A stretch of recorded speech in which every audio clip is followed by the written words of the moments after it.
morning session, but this is our afternoon session of M&E at FNN, as we call it.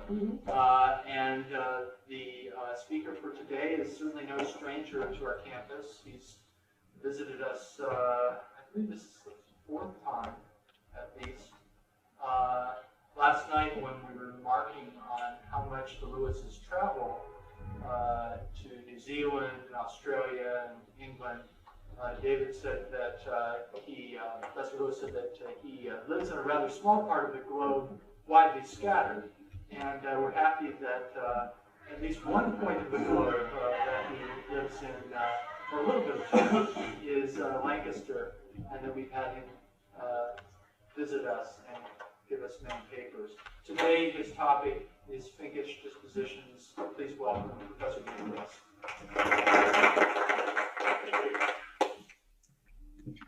All of us used to think, and many of us still think, that statements about how a thing is disposed to respond to stimuli can be analyzed straightforwardly in terms of counterfactual conditionals. A fragile thing is one that would break if struck. An irascible man is one who would become angry if provoked, and so on. In general, we can state the simple conditional analysis thus.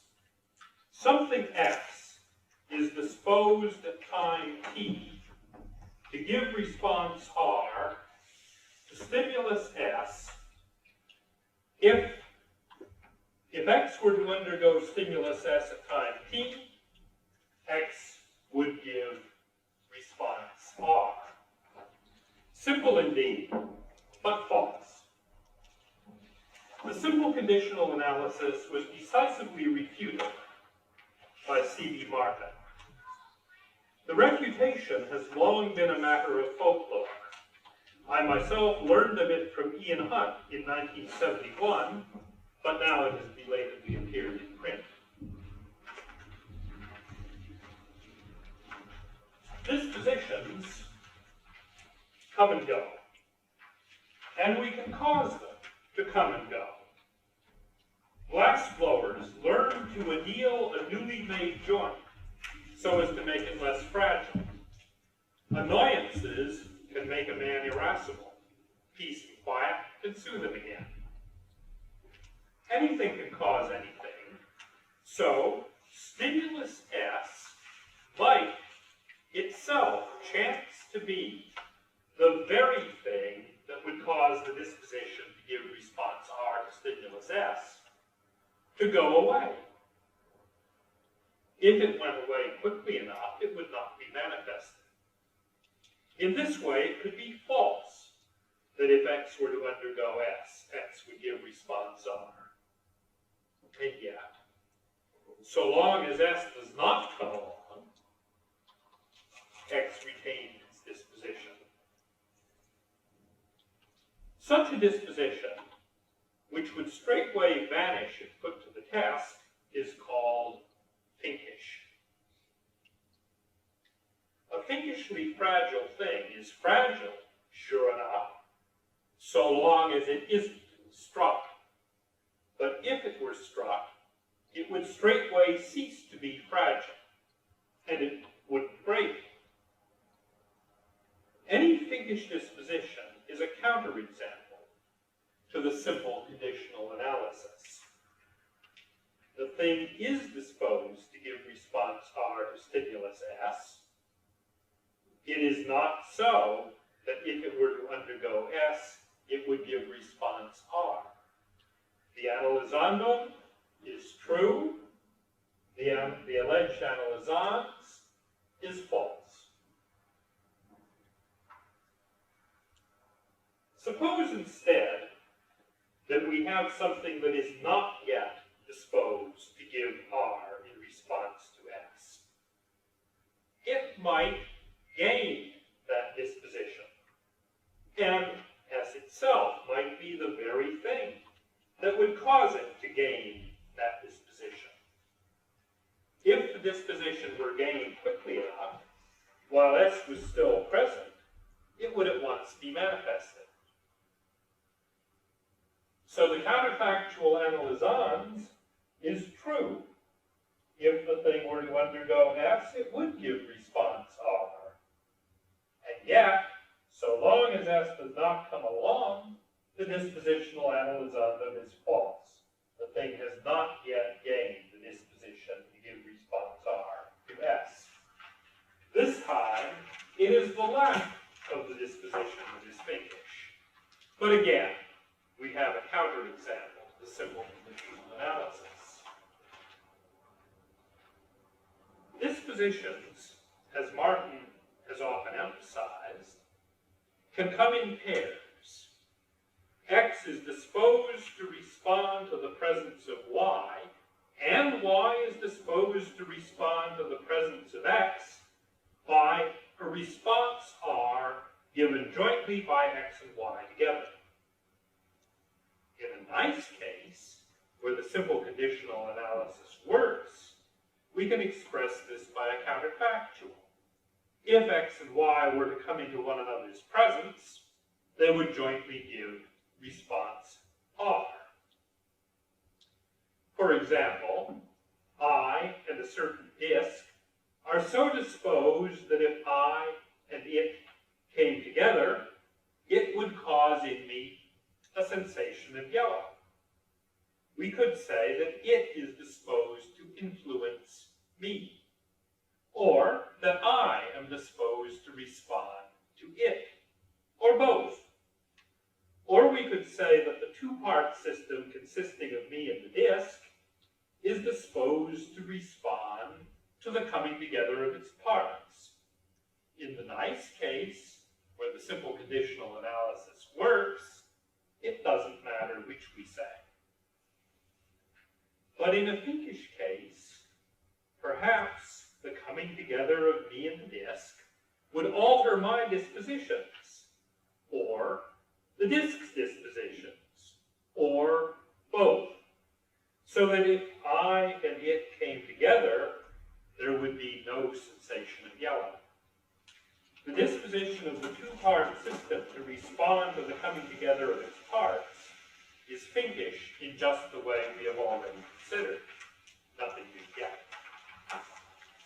But suppose we want to speak not only of the dispositions of the two-part system, but also of the dispositions of two parts, of me and of the disk. It might be that the coming together would alter my dispositions, but would have no effect on the disk's dispositions. Then my disposition to respond to the disk would be Finkish, but the disk's disposition to influence me would not be. Yet if the disk's disposition is not Finkish, that is, if it is not itself a counterexample to the simple conditional analysis, why would it not be manifested?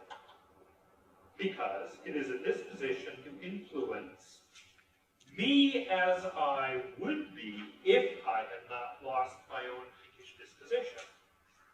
And that is not how I would be if I and the disk came together. Because of the Finkishness of my disposition, the unfinkish disposition of the disk can have no occasion to be manifested. Saul Kripke has imagined a special shade of yellow, killer yellow, which, thanks to some quirk of our neural wiring, would instantly kill anyone who set eyes on it. If what I have just said is right, then whatever else may fairly be said against the dispositional theory of colors, the case of killer yellow does not suffice as a refutation. Philosophers being what they are, not everyone will find Martin's refutation of the simple conditional analysis immediately convincing. One line of resistance begins with a dilemma about timing. Consider a Finkish disposition to give response R to stimulus S. Since the disposition is Finkish, S would cause it to go away instantly. I'm sorry. Since the disposition is Finkish, S would cause it to go away. But would it go away instantly? Two cases. If no, there would be a little time after the advent of S and before the disposition goes away. During this little time before the disposition goes away, we would have S and we would still have the disposition. Then would we not have R after all? That is not the conditional analysons true, despite the Finkishness of the disposition. If yes, on the other hand, the case seems to involve a kind of instantaneous causation that is contrary to the normal ways of the world. The resistor may protest with some justice that the case is fantastic, that we are not entitled to firm linguistic intuitions about such far-fetched cases, and accordingly that the case is not a convincing refutation. That's the dilemma the resistor puts to us. We might reply by proposing a case in which the disposition would be gone by the time S arrived, but not by means of instantaneous causation. Rather, the Finkishly disposed thing would somehow see S coming. Some precursor of S would cause both S and the loss of the disposition. But then the resistor can insist that the counterfactual analysons, if properly interpreted, is true after all. If we counterfactually suppose that S happens at time t, and we hold fixed the actual course of events before t, our supposition does not include S's precursor. Then neither does it include the side effects of S's precursor, such as the loss of the disposition. Under the supposition of S without S's precursor, R would have followed. It is a familiar point that backtracking counterfactual reasoning, which runs from a counterfactually supposed event to the causal antecedents it would have to have had, is sometimes out of place. The resistor need only insist that the counterfactuals whereby we analyze dispositions must not be backtracks. Our best hope for an uncontroversial case of a Finkish disposition, though I myself also accept the controversial cases supported by instantaneous causation, will be to return to the first form of the resistor's dilemma. That means, recall, that S would arrive at least a short time before the disposition went away. Does it really follow that we would have R? Not necessarily. Sometimes it takes some time for a disposition to do its work. When stimulus S arrives and the disposition is present, some process begins. It might be a process of accumulation, of charge, of neurotransmitter, of tiny cracks, of vexation, etc. When the process reaches completion, that is, or that causes, response R. But if the disposition went away partway through, the process would be aborted. In such a case, the disposition to produce R can be Finkish, without any need either for instantaneous causation or for backtracking. So the resistor's dilemma about timing is answered, and the refutation of the simple conditional analysis is unscathed. Martin presents the example of an electrofink, a machine connected to a wire that makes the wire instantly become live if touched by a conductor. Or, if operating on a reverse cycle, makes the wire instantly cease to be live if touched by a conductor. It is instructive to see how to amend this example so that it withstands the resistor's misgivings. First, we remove Martin's stipulation that the electrofink reacts instantaneously. Quickly is good enough. Then the electrofink on a reverse cycle need not be anything more remarkable than a sensitive and fast-acting circuit breaker. 2. We re-specify the effect to which the wire is Finkishly disposed, not as any flow of electrical current, but as a flow of a certain wattage for a certain duration, as it might be enough for electrocution. This is a process that can be aborted by breaking the circuit partway through.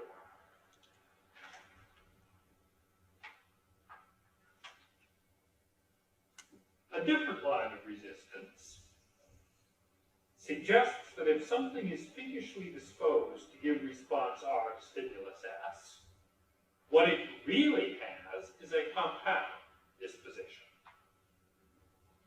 It has a state that at least resembles a disposition to give response R to S.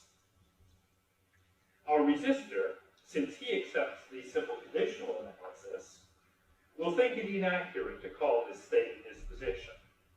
Let us signal his terminological scruples with quotation marks. At any rate, this first disposition is embedded in a second disposition. The thing is disposed to lose the first disposition in response to S. Now the resistor is struck by the difference between the first disposition all by itself and the first disposition when it is embedded in the second. He implores us not to be overly impressed by such similarities as there are, and instead to heed the difference the second disposition makes to the overall dispositional character of the thing. When we say that the thing is disposed to give R in response to S, he thinks we are misled by thinking of the first disposition in abstraction from the second. Well, that may be so or it may not. In the sort of case the resistor has in mind, myself I think it is not so, be that as it may, there is a different sort of case. It may be that the thing would lose the first disposition in response to S, but not because of any second disposition of that thing, rather because of something wholly extrinsic. A sorcerer takes a liking to a fragile glass, one that is a perfect intrinsic duplicate of all the other fragile glasses off the same production line. He does nothing at all to change the dispositional character of his glass. He only watches and waits. Resolved that if ever his glass is struck, then, quick as a flash, he will cast a spell that changes the glass, renders it no longer fragile, and thereby aborts the process of breaking. So, his Finkishly fragile glass would not break if struck, but no thanks to any protective disposition of the glass itself, thanks instead to a disposition of the sorcerer. I am replying to the resistor by wielding an intuition that dispositions are an intrinsic matter, except perhaps insofar as they depend on the laws of nature. I myself would wish to insist on that exception, but this is a controversial matter that needn't be considered now. That is, if two things, actual or merely possible, are exact intrinsic duplicates, and if they are subject to the same laws of nature, then they are disposed alike. I have used this premise twice over. consider the sorcerer's protected glass and another unprotected glass off the same production line. Suppose they are intrinsic duplicates and both subject to the actual laws of nature. Then they are disposed alike. Certainly the unprotected glass is disposed to break if struck. Therefore, so is the sorcerer's glass. Certainly the unprotected glass is not disposed to lose its fragility if struck. Therefore, neither is the sorcerer's glass. I will not deny that the simple conditional analysis enjoys some intuitive support, but so does the principle that dispositions are an intrinsic matter. The case of the sorcerer sets up a tug of war between conflicting intuitions, and to me it seems clear that the intuitions favoring the simple conditional analysis have the weaker pull. At least in such cases, Martin's refutation succeeds. Myself, I think it succeeds in other cases as well. But to refute an analysis, one counterexample is all we need. That's the refutation. Once we scrap the simple conditional analysis, what should we say about dispositions? Martin's own response is radical. A theory of irreducible dispositionality. Properties are genus-based. Each of them has inseparably a qualitative or categorical and a dispositional aspect. Since dispositionality is irreducible, it is not to be explained in terms of the causal and nomological roles of properties, but rather vice versa. Those who are disappointed with the usual menu of theories of lawhood and causation might do well to try on this new approach. But those of us whose inclinations are more Fabian than revolutionary, and who still back one or another of the usual approaches to lawhood and causation, may well suspect that Martin has overreacted. If what we want is not a new theory of everything, but only a new analysis of dispositions that gets right what the simple conditional analysis got wrong, the thing to try first is a not quite so simple conditional analysis. Rather than starting with irreducible dispositionality, as Martin does, we shall start with fairly widely shared ideas about properties, causation, lawhood, and counterfactuals, and on this foundation, we shall hope to build a reformed conditional analysis of dispositions.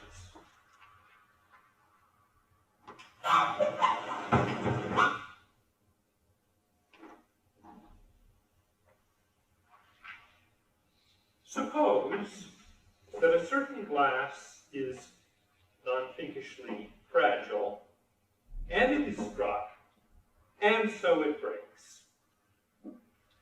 The breaking, presumably, was caused, and caused jointly by the striking and by some property B of the glass. We call this property B, a property which would join with striking to cause breaking, a causal basis for the fragility of the glass. Three comments. First, different fragile things may have different causal bases for their fragility. Second, strictly speaking, it is the having of the property that does the causing. A particular event, or perhaps a state of affairs. To speak of the property itself as a cause is elliptical. Third, what causes what depends on the laws of nature. If lawhood is a contingent matter, as many but not all of us think it is, then it is also a contingent matter which properties can and which cannot serve as causal bases for fragility. Elizabeth Pryor, Robert Pargeter, and Frank Jackson have argued convincingly for the thesis that all dispositions must have causal bases. Let us assume this, or at any rate, let us agree to set aside baseless dispositions, if such there be. Our goal for now is a reformed conditional analysis of based dispositions, including Finkish ones.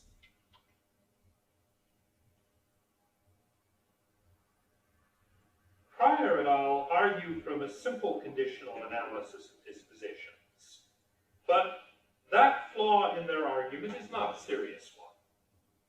Though wrong as an analysis, the simple conditional analysis remains true as a rough and ready generalization. Fragile things that are struck do, for the most part, break, and those that are unstruck would, for the most part, break if they were struck. So despite the possibility of Finkish fragility, still, for the most part, we must posit causes for the breakings that fragile things do or would undergo. A Finkish disposition is a disposition with a Finkish base. The Finkishly fragile glass has a property B that would join with striking to cause breaking, and yet the glass would not break if struck, because if the glass were struck, straightway it would lose the property B, and it would lose B soon enough to abort the process of breaking. Then is it true to say, as I did, that B would join with striking to cause breaking? Yes and no. What I meant when I said that was that if the glass were struck and retained B, then B together with the striking would cause breaking. That much is true. And yet it is also true that if the glass were struck, it would not retain B. Thus, the possibility of Finkishness rests on a logical peculiarity of counterfactuals, their variable strictness, as I've called it. It can happen that two counterfactuals, if it were that P, it would be that not Q, and if it were that P and Q, it would be that R. It can happen that two such counterfactuals are true together, and that the truth of the second is not merely vacuous truth. Because the first counterfactual is true, the supposition that P and Q happen together is more far-fetched, more remote from actuality than the supposition just that P. But we are not forbidden from entertaining a supposition just because it is comparatively far-fetched. Variable strictness means that some entertainable suppositions are more far-fetched than others.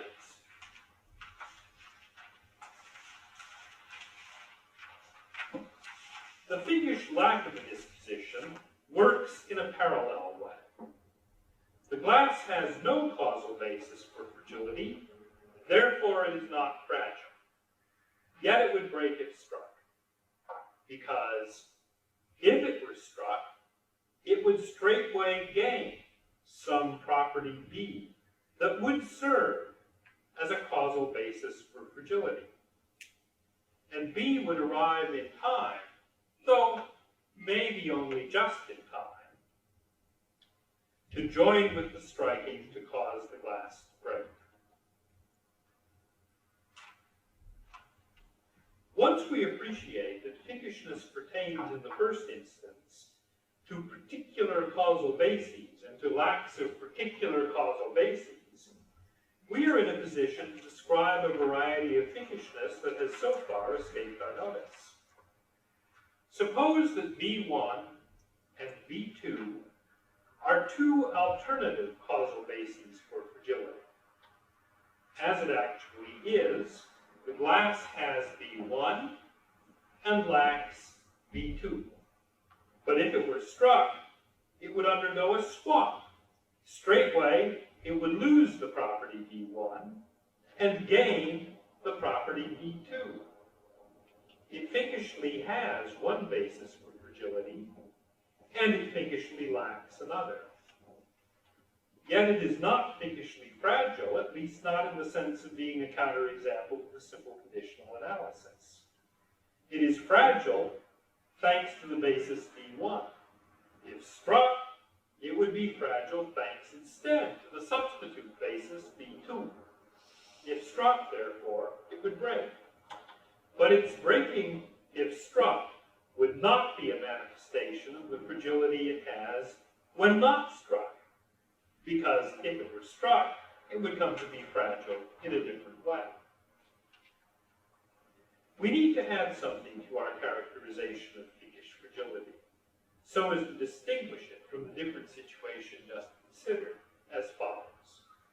The Finkishly fragile glass has a property B that would join with striking to cause breaking, yet the glass would not break if struck, because if it were struck, it would lose B, and, here's the new part, it would not gain any substitute basis for fragility.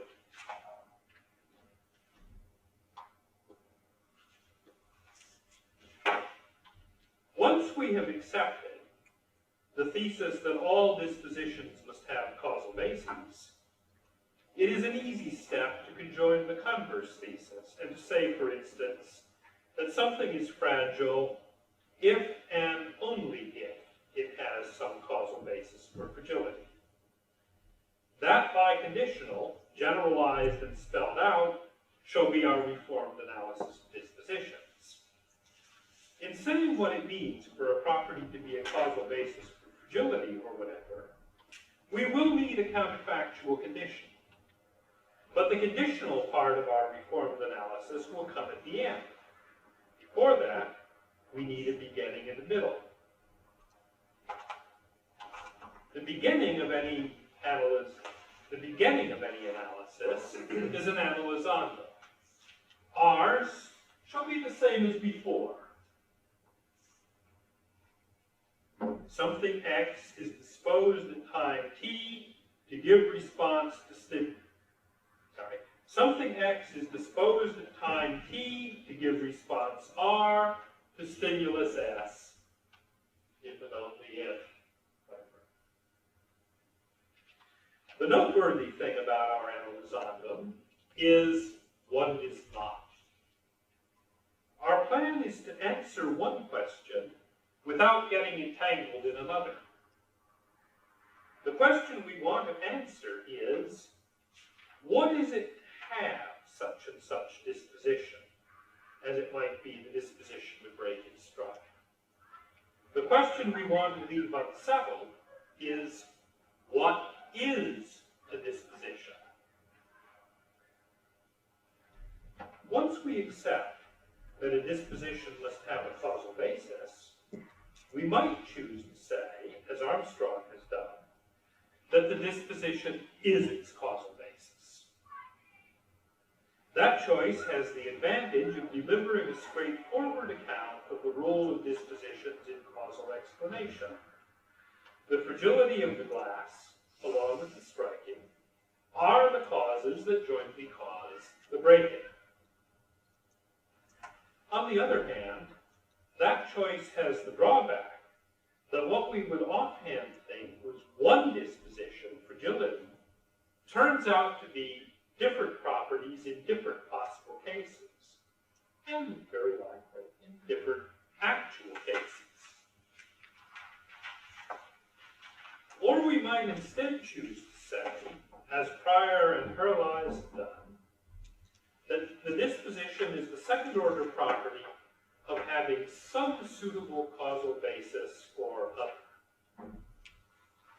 That way, fragility is indeed a single property, common to all fragile things, actual or merely possible. However,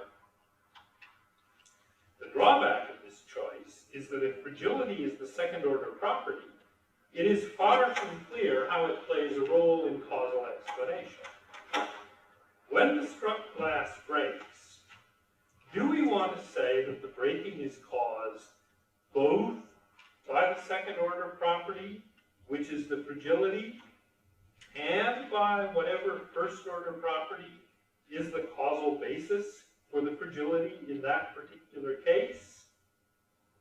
It's not a case of overdetermination, after all. But neither should we want to say, as prior et al. Do, that fragility is causally impotent.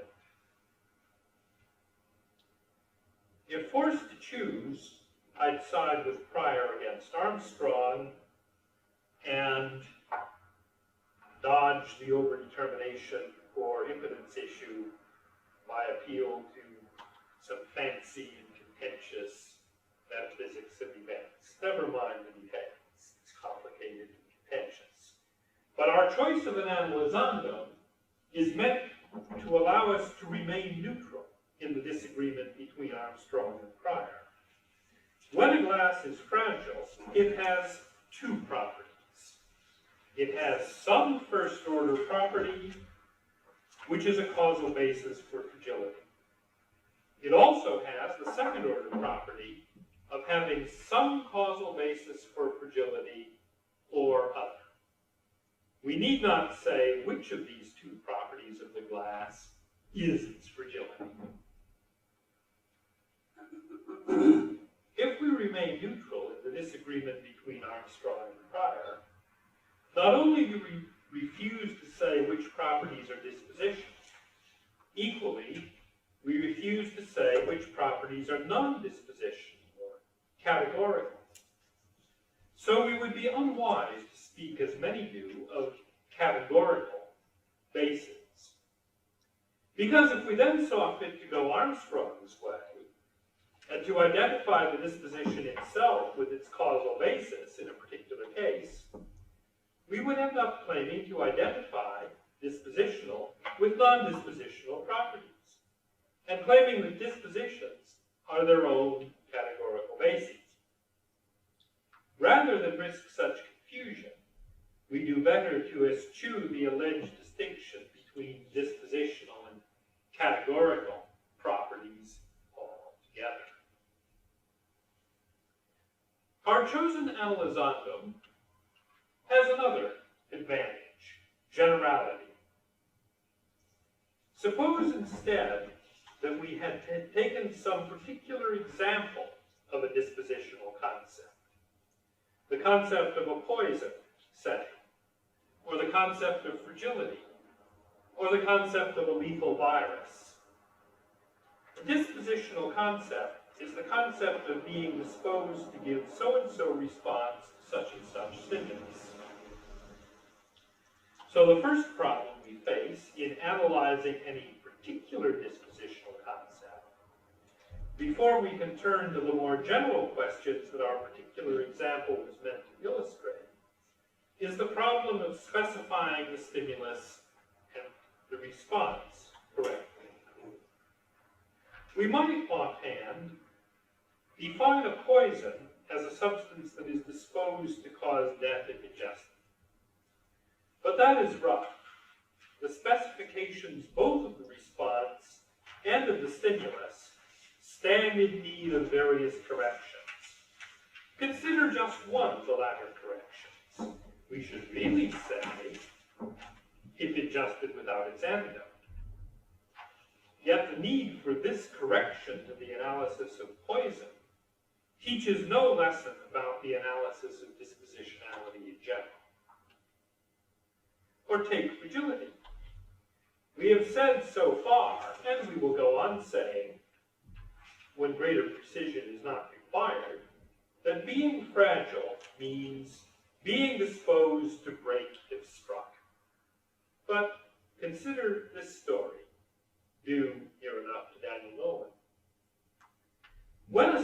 styrofoam dish is struck, it makes a distinctive sound. When the hater of styrofoam hears this sound, he comes and tears the dish apart by brute force. So, when the hater is within earshot, styrofoam dishes are disposed to end up broken if struck. However, there is a certain direct and standard process whereby fragile things most often, actually nowadays and hereabouts, break when struck. And the styrofoam dishes in the story are not at all disposed to undergo that process. Are they fragile? To say so would be at best a misleading truth, at worst an outright falsehood. I have no idea which. However, my purpose in raising this question was not to answer it, but rather to insist that it is merely the question which response specification is built into the particular dispositional concept of fragility. Once again, it affords no lesson about dispositionality in general. To see this, we turn to a case that goes differently. A certain virus is disposed to cause those who become infected with it to end up dead before their time, but not to undergo the direct and standard process whereby lethal viruses mostly kill their victims. For this virus does not itself interfere with any of the processes that constitute life. Rather, it interferes with the victim's defenses against other pathogens, whereupon those other pathogens, like the hater of styrofoam, do the dirty work. Do we call this a lethal virus? Of course we do. After all, my story of the virus is not just another philosophical fantasy. It is the true story of HIV. Slide this. Do not think, therefore, that dispositional concepts generally have built-in response specifications requiring a direct and standard process. The concept of fragility does, though whether it is built in as a matter of truth conditions or as a matter of implicature remains unclear. The concept of a lethal virus does not.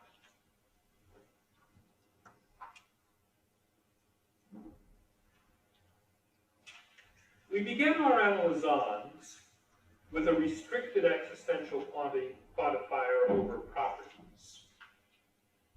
If, for some suitable property B that X has a T,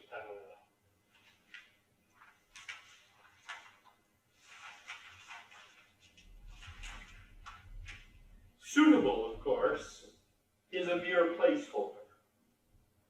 We want to restrict the quantification to properties that can serve as causal bases for a disposition. We need to require that B is a property, a having of which can cause something. But we shall provide for this later in the conditional part of the analysis. We shall say counterfactually what B would cause. So it is unnecessary to add a requirement of causal potency at this point as well. Some would deny that negative properties, such as the absence of force or fear or food, can do any causing. Should we then impose a restriction to the effect that properties suitable to serve as causal bases for dispositions must be entirely positive, whatever that means? No. For everyone agrees that negative properties make some sort of difference to what happens, and the difference they make is causal. Martin puts the point thus: absences and voids, he says, are causally relevant, but not causally operative. I myself would draw no such distinction between causation and causal relevance. But if others can make good on this supposed distinction, let them by all means help themselves to it. Anyhow, call it what you will, what matters is that we not omit the causal difference-making of negative properties from the causal roles of Therefore, we want no restriction to positive properties. What we do need to require is that B is an intrinsic property of X. Earlier, we considered and accepted a principle that dispositions are an intrinsic matter. If causal bases could be extrinsic, then it could happen, contrary to that principle, that two intrinsic duplicates subject to the same laws of nature were differently disposed due to some difference in their extrinsic causal bases. We illustrated the principle that dispositions are an intrinsic matter by the case of the sorcerer and his protected glass. But to illustrate the principle further, and to placate those who will not be convinced by fantastic examples, consider the case of Willie. Willie is a dangerous man to mess with. Why so? Willie is a weakling and a pacifist. But Willie has a big brother, a very big brother, who is neither a weakling nor a pacifist. Willie has the extrinsic property of being protected by such a brother. And it is Willie's having of this extrinsic property that would cause anyone who messed with Willie to come to grief. If we allowed extrinsic properties to serve as causal bases of dispositions, we would have to say that Willie's own disposition makes him a dangerous man to mess with. But we very much do not want to say that. We want to say instead that the disposition that protects Willie is a disposition of Willie's brother. And the reason why is that the disposition's causal basis is an intrinsic property of Willie's brother. If we insist that dispositions must have intrinsic causal bases, we run a risk of surprises. It just might turn out, for example, that electrons are not, after all, disposed to repel one another, because it just might turn out that negative charge, the causal basis of the repulsion, was an extrinsic property involving the state of the surrounding ether. How bad would that be? Not so bad, I think, that we ought to buy immunity from such surprises at the cost of saying the wrong thing about dangerous Willie.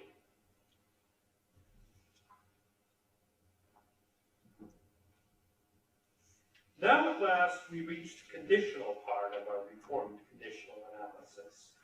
The counterfactual which says that property B is a causal basis for X's disposition to give response R to stimulus S. We shall proceed by successive approximations. What's on the board isn't going to end up being the final analysis. Let's change this while we're about it.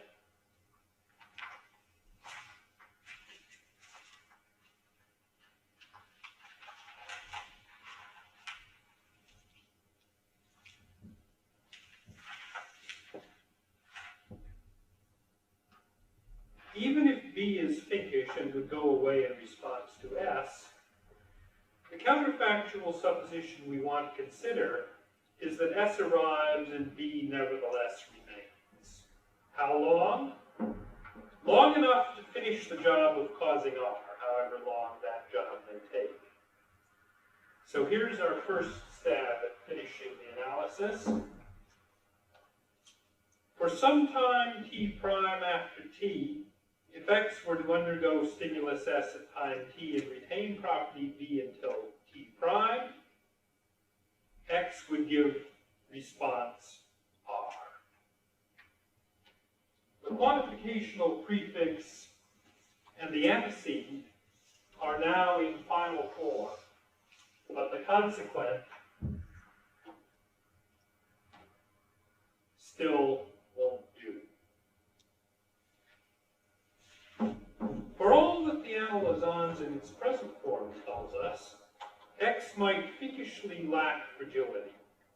It might be that X would break if struck, but no thanks to any disposition that X already had when unstruck. And yet, our quantified counterfactual as it is now, might still come out true. B might be some property entirely unconnected with braking, X's color, say. Or B might be connected in the wrong way with the braking, logically instead of causally. To exclude such inappropriate choices of B, we amend the consequent, like this. Not just X would give R, but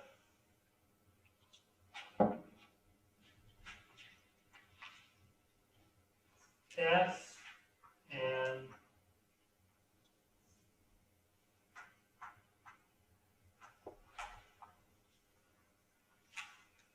X is having a B would jointly cause R. Still not final, but closer. But there's one more problem. Martin pointed it out to me, at least I think this is problem 10 in 9. Consider what we might call a Finkish partial lack of a causal basis. The glass has property B, but it lacks property B prime. B and B prime together would constitute a causal basis for breaking if struck. That is, striking and having B and having B prime would together cause breaking. B alone is not a causal basis. Striking and having B would not suffice to cause breaking. But the lack of B prime is a Finkish lack. If the glass were struck, straightway it would gain B prime, and in addition it would retain B, and so it would break. And B, together with the striking, would be a cause of the breaking. Not indeed the complete cause, but a part of the cause is still a cause. So our analysons in its present form is satisfied. In short, the problem of Finkish lacks has reappeared within our conditional analysis of what it is for B to be a causal basis. The solution is to make one final amendment to the consequent of our counterfactual. We have the notion of a complete cause of an effect. Mill called it the whole cause. I use a different term to mark that we need not be committed to Mill's own analysis. We can introduce a restriction of that notion. A cause complete insofar as havings of properties intrinsic to X are concerned, though perhaps omitting some events extrinsic to X. For short, an X-complete cause. In the example just considered, the striking plus X's having of B would indeed be a cause of the breaking, but not an X-complete cause. So our amended consequent is S and X's having of B would jointly be an X-complete cause.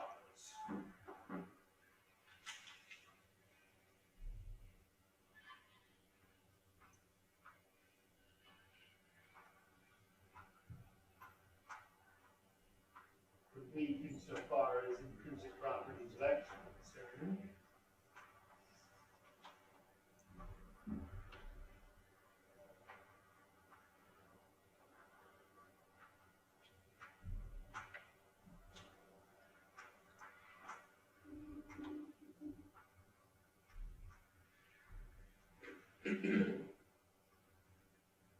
Jointly be an X-complete cause of X's giving response R.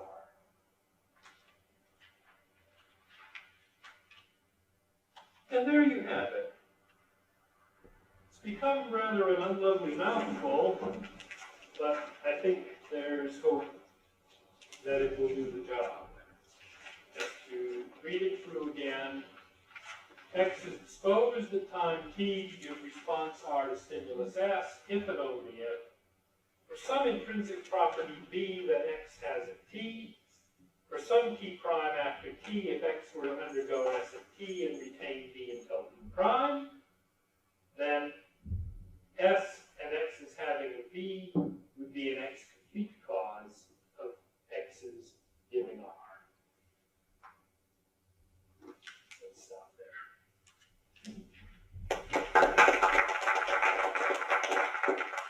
Due to our late start, we'll have to change the schedule. We'll go until 3:35 with our discussion period, take a 15-minute break, and so start at 10 of 4, I guess, with Professor Armstrong's paper.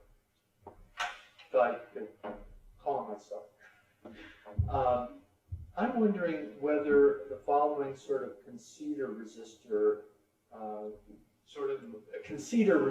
that is, someone who concedes to you that the conditional analysis, the simple conditional analysis fails, who concedes that dispositions are largely a matter of intrinsic properties, possible exceptions having to do with laws of nature sorts of dispositions, but doesn't concede and wants to resist on the notion of Finkish dispositions.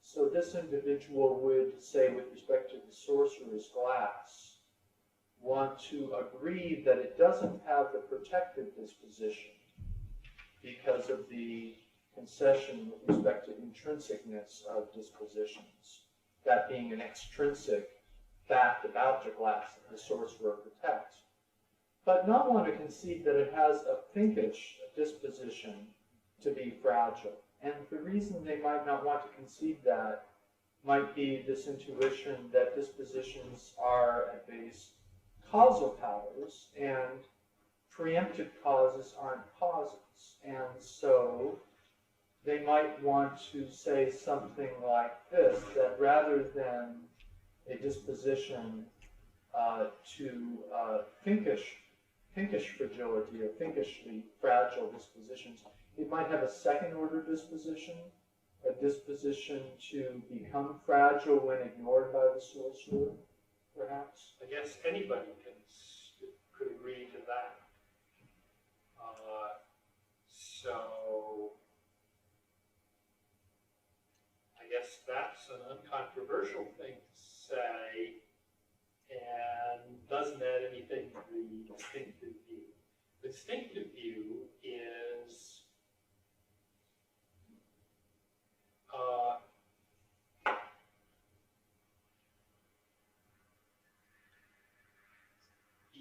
Here's the view I'm imagining. Take your analysis. The view is the protected glass is not exposed, so long as the sorcerer protects it, is not exposed to break because it's protected.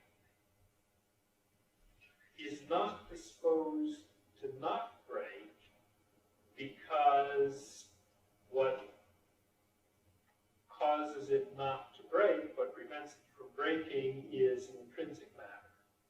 No disposition one way or the other. That's the position. Right. Other dispositions that you say are uncontroversial. It does have other dispositions, but it doesn't have the disposition to break, and it doesn't have the disposition to remain unbroken. Right. For different reasons. Yeah, for different reasons. And then the analysis maybe would be just as yours, except deleting the retain B until T prime. So that we say just that there's this intrinsic basis, which together with certain extrinsic facts would form an X-complete cause of the response to the stimulus. Something along those lines.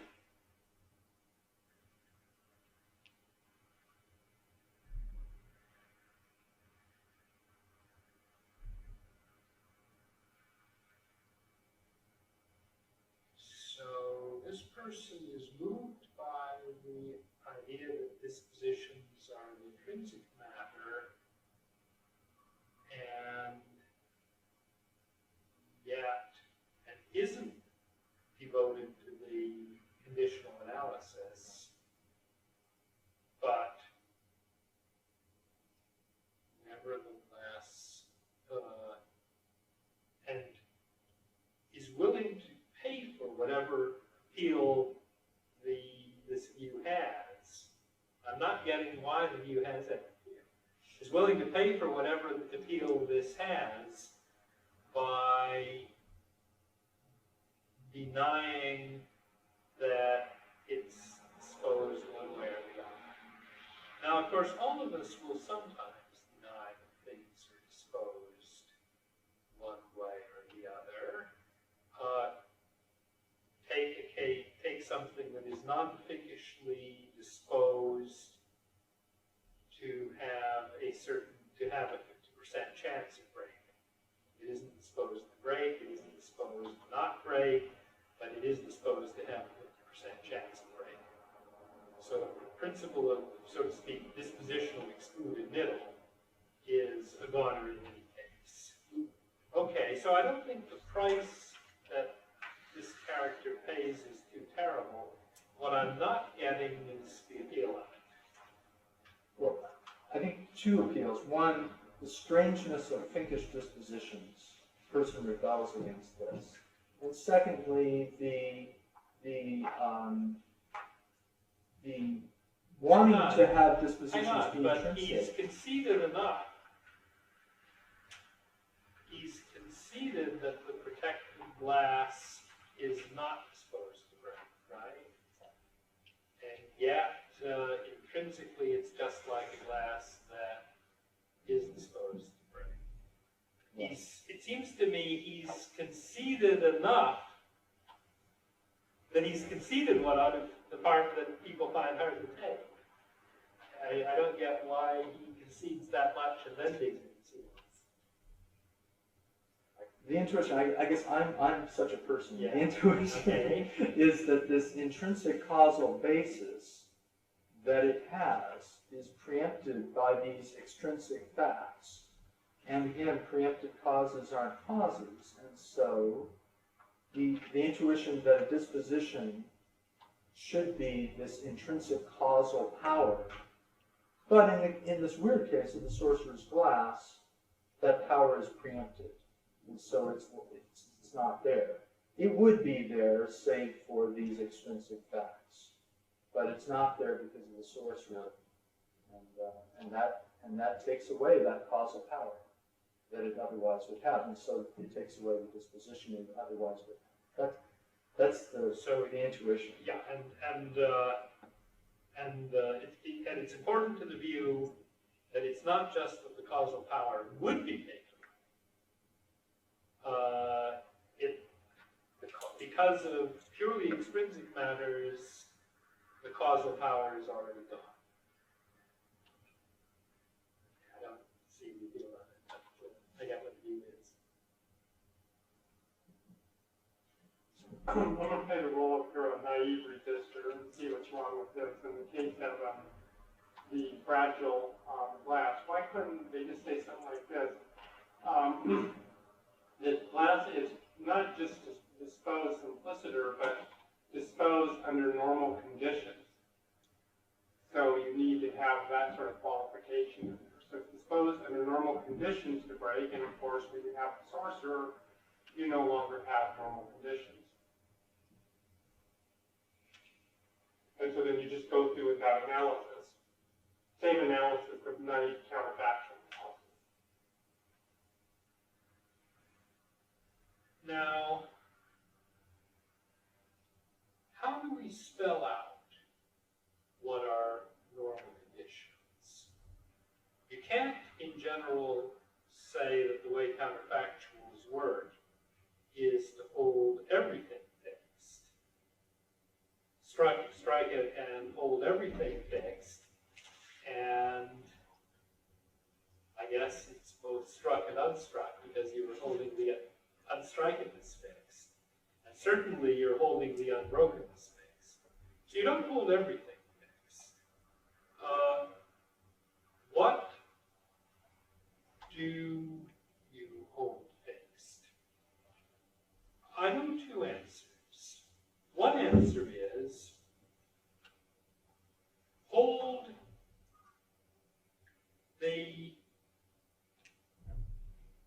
the dispositions fixed. If it's fragile, then if it were struck and its dispositions were held fixed, it would break. This, I guess, is true, but it's, as Martin emphasized from the start, it makes the analysis circular. It's not, it's all very well as a truth, but it analyzes dispositionality in terms of dispositionality. Another move, this is in a part of the paper I didn't read at the very end, is suppose it to be, it's fragile if it were struck and its intrinsic character were held fixed, it would break. That's a conditional analysis. That's not circular. So I thought for a while that might be a good way to go. But here's the problem. If it were struck and its intrinsic character were just as it actually is, nothing would happen to it at all. Because the way struck things break is by way of causal processes involving their intrinsic properties. They get deformed and stressed, and they get little cracks, and the little cracks grow into bigger cracks. And if the intrinsic character of the glass stayed just the same, none of these intrinsic changes could be happening. So it wouldn't break. So, those are two ways to spell out the ceteris paribus idea. One of them leads to circularity. One of them, I think, doesn't work. That's not to say that there isn't some third way to spell it out, but I don't know what the third way would be. Maybe you can't give it a general way of spelling out. I mean, there's sort of an obvious one in the case of the sorcerer. There's not these external things blocking. And there's an intuition here, it's somehow blocking what's happening. It would normally happen with the other glasses. For some, the sorcerer is exerting this external causal power that would in other circumstances not be there. So you're not talking about holding it Yes, or intrinsic property. He would be, not that he is. You hold fixed. Yeah, You hold fixed right. the lack of interference from the source. So, and that's not the external intrinsic properties of the object, nor its dispositional properties in that case. And that seems the intuition here, that it's really something external here that you're holding fixed. So And you're spelling out normal conditions. hold fixed the extrinsic properties. Well, suppose that the stimulus or the intermediates by which the stimulus does its work are partly intrinsic and partly extrinsic. Hold fixed the extrinsic properties. Hold fixed the intrinsic properties. We take away the intrinsic intermediates and it doesn't break. Hold fixed the extrinsic properties. We seem to be taking away the stimulus. We seem to, and we take away any extrinsic intermediates. And that may also mean that it doesn't break.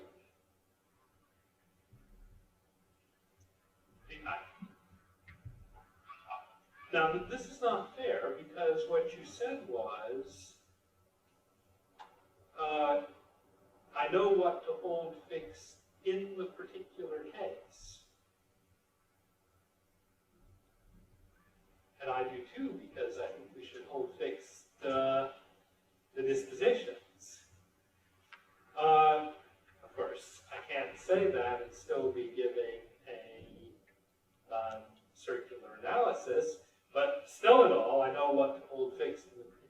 case, and so do you. And so it is in many other particular cases. But one would like some general pattern of analysis, not a lot of separate stats for a lot of separate cases. And that's not what you offered, and that's not what I see how to parlay what you did offer into. Bye. I fear I am going to reveal the level of philosophical acumen I possess in this discussion. David, I got lost on page 2. I got lost with the first full paragraph on page 2. You begin by saying anything can cause anything. I said, that's not right. My brushing my teeth on the morning of Don Champagne's death did not cause him to die, nor could it have caused him to die. Could have done. So there's some kind of res-cherche theory of causality that I probably don't understand that we're talking about here. Then you go on to explain it to me by saying smashing the vase is going to cause it not to have the properties to fall apart when you smash it. Now then I got even more confused. And I ended up 2 sentences later thinking that the guy who wants to defend the simple analysis just got to look you in the eye and say, you're just wrong. And you say, I am not. He says, it's so, I am not. This isn't a counterexample. This is just simply telling that guy, look, your analysis is true and your analysis is false, and it's just too bad. Please enlighten me so that and it spoiled the rest of the paper for me because I never was able to get what insight you were getting in here to see how you were handling the problem. I'm done.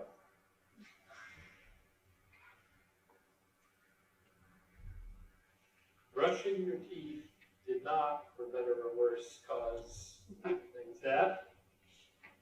Have the laws of nature been otherwise, it might have done. There could be laws of nature under which toothbrushing causes deaths in faraway people. Perhaps the one toward which the handle of the toothbrush is pointed. So the view is the view that the laws of nature are contingent, not and contingent throughout quite a wide range, and that causal relations depend upon the laws of nature. That's where that view comes from. Okay? I missed that.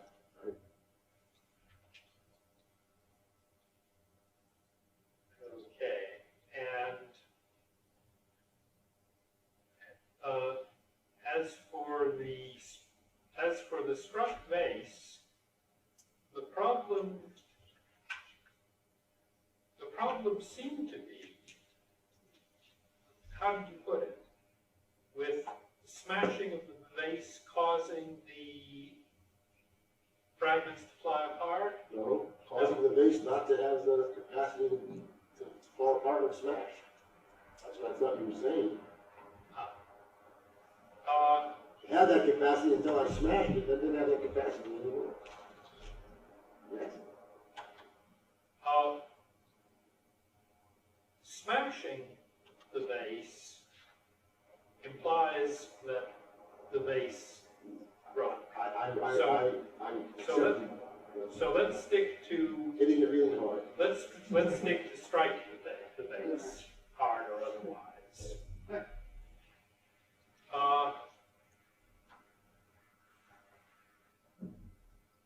You can call. It certainly won't lose its fragility and also break. So striking it and causing it to break won't cause it to cease to be fragile and not to break. But striking it, just plain striking it,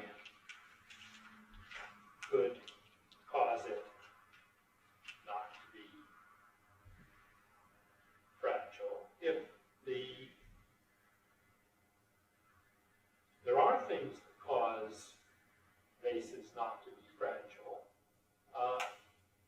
When I was a chemistry student and learned glass blowing, I in fact learned to do some of these things. If the laws of nature were otherwise, and the general causal relations in the world were otherwise, striking of a vase might be one of the things that causes it not to be fragile. Or maybe not just any striking of a vase, but striking it just right. Why couldn't there be causal laws that work that way? The only part of the story that I need to hear is understand, in what sense then would you want to say, and yet so long as S does not come along, X retains its disposition. I like something like that.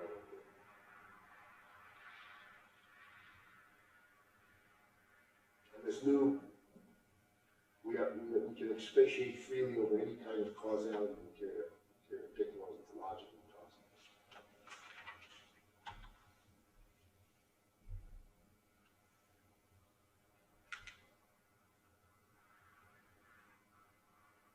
The vase has an intrinsic structure.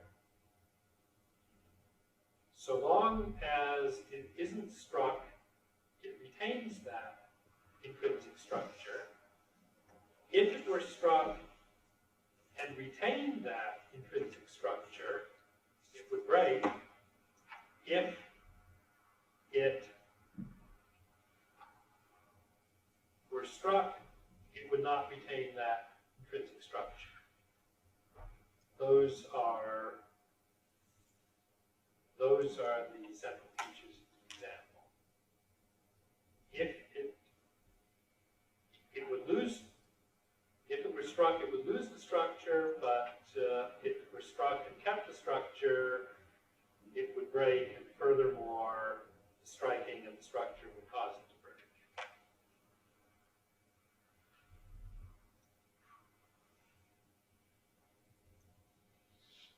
The crucial thing is to be able to say in the same breath that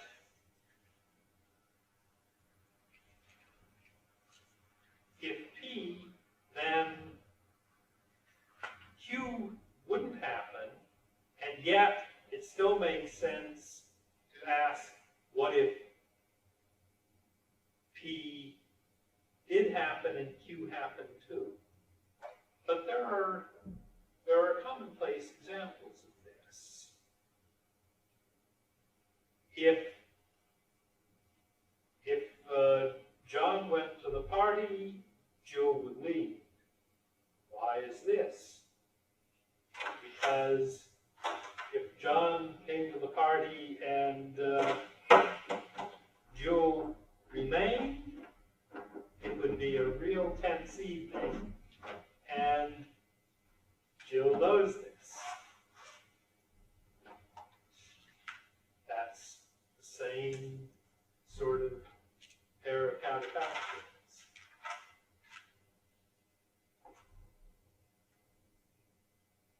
Okay, I'm done. Thank you. Okay? Yes. What if we go back to Robin's direction and try to save the simple conditional analysis with a setter's curvatus clause? What we do it rather than trying to hold intrinsic character, as you mentioned, into the paper, rather than trying to hold extrinsic properties, as we say, we'll hold extrinsic properties except say for stimulus. So we'll allow the stimulus, but we'll preclude sorcerers and so on.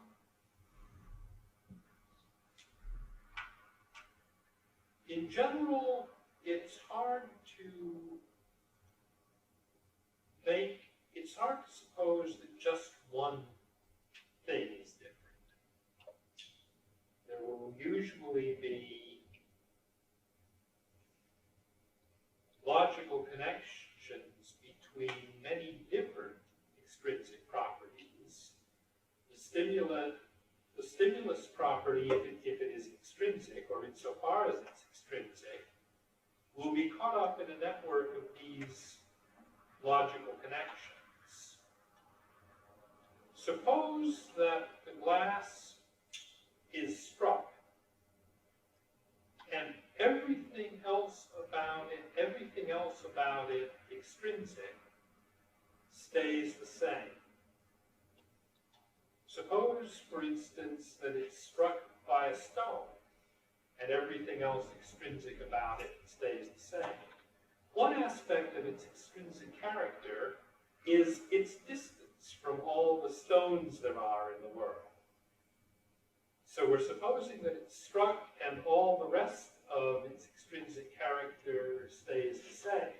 So it's struck and its distance from all the stones in the world is just as it actually is with it being not struck. What kind of a striking is that? This supposition is going out of control.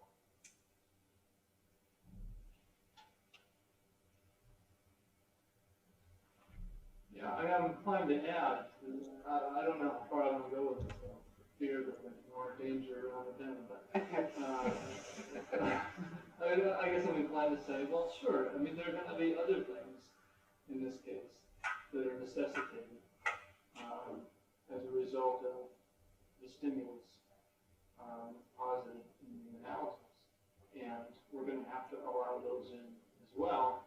Now, I guess the problem is once we open that door, there's no keeping the sorcerers out. I think the problem is you want to open the door to just the right degree, and the problem is how to describe the degree to which you want to open the door. Here's a kind of case that may especially make problems. Consider disposition. Imagine that there is some observer with great powers of observation, as it might be God. Okay? God is watching these events. And imagine that God will be astonished if he observes any violation of the laws of nature.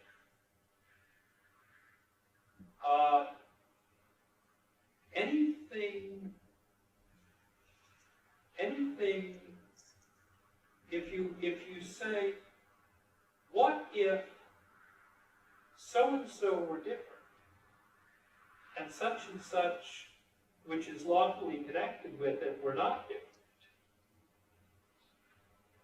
One consequence you'll always get is God being astonished. Do you want the conditional analysis to generate dispositions of things to astonish God if struck? I think this is unlikely to work well.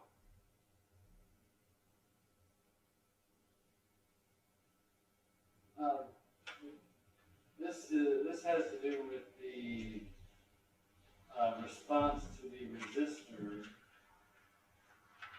The resistor poses this dilemma: is there a little time? This is the resistor's first move. The resistor's first move, the timing thing. Is there a little time before the disposition goes away, but before S happens, or no, rather before R would have happened, or does it go away instantaneously? And you suggest that here's an example that will that the resistor has to accept. There could be a short time because it takes a while for the disposition to sort of kick in. There might be and then you suggest there's a process that has to reach completion before that happens.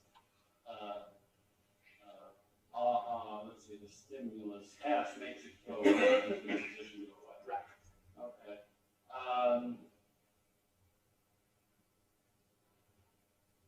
Now, clearly, as you say, begin the process isn't Finkish.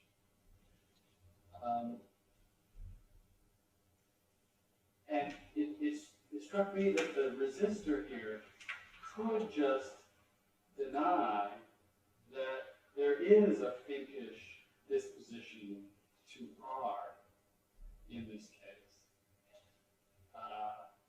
Could just deny that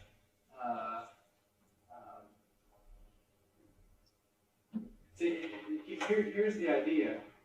S, in this case, is like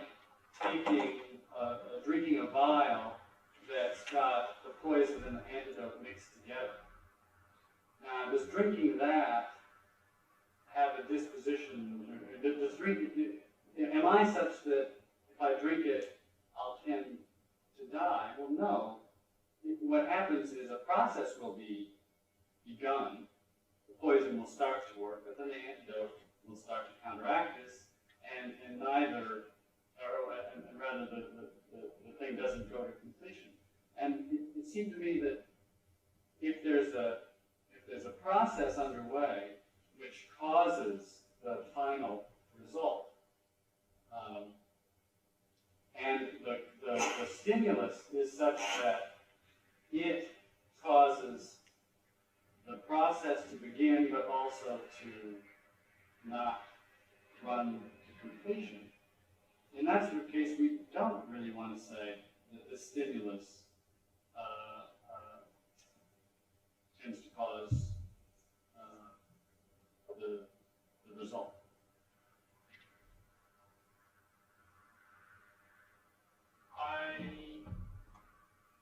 You're changing the analyzanda from the thing is disposed to the stimulus tends to cause the result. And this matters. This matters because of the intuitive principle that dispositions are an intrinsic matter.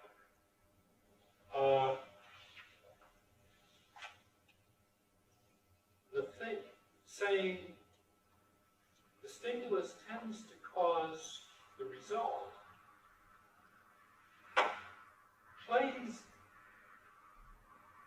hides what this tendency is supposed to be a disposition of, and therefore forces us to play down the intuition that the answer should depend on the intrinsic properties of what? Because you didn't say what. Now, one thing you might want to say when the sorcerer protects a glass is the glass is disposed to break if struck, because after all, it's just like any other fragile glass, so long as it isn't struck. The sorcerer isn't doing anything. Nothing in the glass has changed. At the same time, it's open to you to say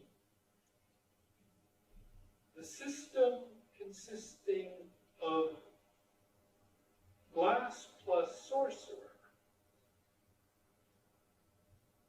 is disposed to withstand a striking with the glass part of the system unbroken.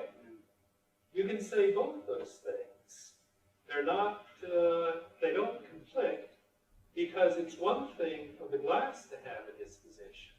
It's a different thing for the glass cum sorcerer to have a disposition. If I'm right that dispositions are a matter of the intrinsic properties of things, what's intrinsic to glass plus sorcerer is more than is intrinsic to glass. And when you talk about what the striking tends to cause, you didn't tell us whether to look at the dispositions of the glass or the dispositions of the glass plus sorcerer. I think if we switch it and state it better than I did, this is the poison antidote mixture, and we ask, is a human being like myself disposed to die if I drink this sort of thing? And I think the answer is no. You might get sick, but that's okay. And on the other hand, if you separate out the poison and the antidote, you say, how about the poison? Well, then the answer is yes. I'm disposed to die if I drink that, but not this other mixture. And what I want to say is, in the case described where there's a process that's begun, but it's a process which the stimulus causes to be aborted. It's the same sort of thing. The stimulus is now it's like the poison antidote mixtures. It begins something and also ensures that it doesn't run to completion. I think I can agree with you in the way I did, by emphasizing that the disposition to abort the process is a disposition of a bigger system than the disposition to undergo the process is.